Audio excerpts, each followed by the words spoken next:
जय सियाराम, जय गौ माता। हूँ छू कमलेश महाराज, श्री आशापुरी सिकोतरधाम प्रेरित श्री कृष्ण गौ सेवा आश्रम।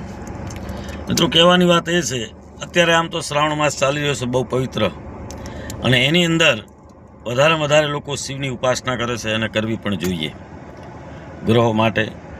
अने बीजा नंबरनी अंदर खास कहेवानी बात आज ए छे के अत्यारे आ वर्षे मंगळना प्रभाववाळुं छे हवेनुं, तो एना माटे घणा राशिना जातको माटे अने एनो प्रभाव पाड्या वगर रहेशे नहीं।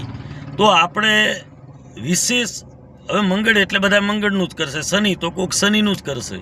समझो कि आवी रीतनुं एनी वात नथी, पण तमारे जीवननी अंदर ग्रहो जे ग्रह दशामांथी निवारण तमारे मेळवવું होय तो प्रथम तो खाली श्रावण महीना पूरता नहीं, श्रावण महीनो पछी भादरो बे एटले कोई शंकरे जाता नहीं, तो शिवजी ने कायम जलनो अभिषेक करवो जोईए।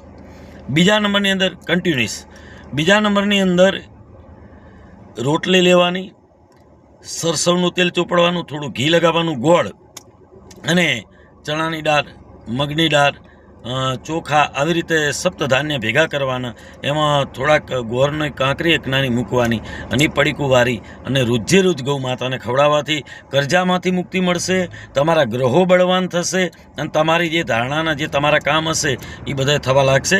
અને ભગવાન શિવજીને જ્યારે તમે જળ ચડાવો ત્યારે જળની ધારા તૂટવી ન જોઈએ। લાલ કલરના પુષ્પનો હાર ચડાવવાનો, પાર્વતીજીને ચડાવવાનો, અને ધારા જ્યારે તમે ચડાવો તો બીજો કોઈ મંત્ર હોય કે ના ઓમ શ્રી શિવાય नमस्तुभ्यम आ मंत्रों नहीं जाप करता करता ही न आवड़े तो ओम नमः शिवाय बराबर। तो एवी रीते एनो ध्यान करी भगवान शिवजी ने धीरे धीरे धीरे जड़नी धारा ई धारा तूटवी न पड़े। तो आ करजो उपाय अवश्य। तो आने थी 100% आपने ग्रहोमांथी ग्रह दशामांथी तमने सारी सफलता मळशे, पण मेन तमारो भाव होवो जोईए। भाव वगर कोई पण वस्तु सिद्ध थती नथी। जय सियाराम, जय गौ माता।